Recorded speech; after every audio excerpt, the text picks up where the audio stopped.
ہم کریں گے ہر مظلوم کی حمایت۔ السلام علیکم ناظرین، میں ہوں حرین فاطمہ اور آپ دیکھ رہے ہیں حمایتی نیوز HD چینل۔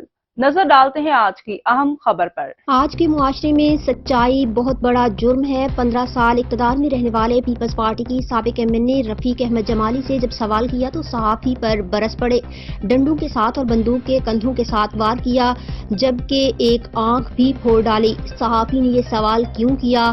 15 سال سے تم نے اس علاقے کے لیے کیا کیا ہے؟ این نے 228 کے امیدوار رفیق جمالی سے پوچھا، 15 سال سے آپ اقتدار میں رہ رہے ہو پیپلز پارٹی کی کاچھے کے لیے اور اس کے عوام کے لیے آپ نے کیا کیا ہے؟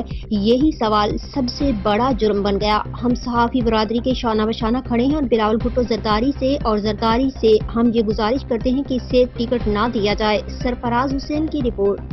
ان 228 تے امیدوار ہے رفیق جمالی، وہ 4 چکر ایم این اے بھی رہو ہے، سو ان کی کارکردگی ماں چوس جگہ 15 سال میں پیپلز پارٹی جا ایم این اے رہا ہو، گورنمنٹ میں رہا ہو، تو کاچھ لاء چھا کیا؟ یہ چوण گارڈن اچھی مجھے وتو، مجھے گاریوں کندا وٹھण کرے مجھے اکھ ڈسو، اکھ ضائع تھی چکی ہے، مجھے کپڑا پھاڑیا، مسلسل مجھے ایترو تو تشدد کیوں، ایترو تو تشدد کندا لتوں مکوں، ان کا پاکستان پیپلز پارٹی جو جیالو سر رہندو ہے کامریڈ اعجاز جمالی، ہن مل مجھے موبائل جگہ فری پاکستان پیپلز پارٹی جو ہے جان محمد پور، ان وٹ مجھے موبائل بھی ہے ان فری، ایڈو تو مجھے تشدد کیو، ایڈو مجھے واتا رت آئی، ان کا ماں ہے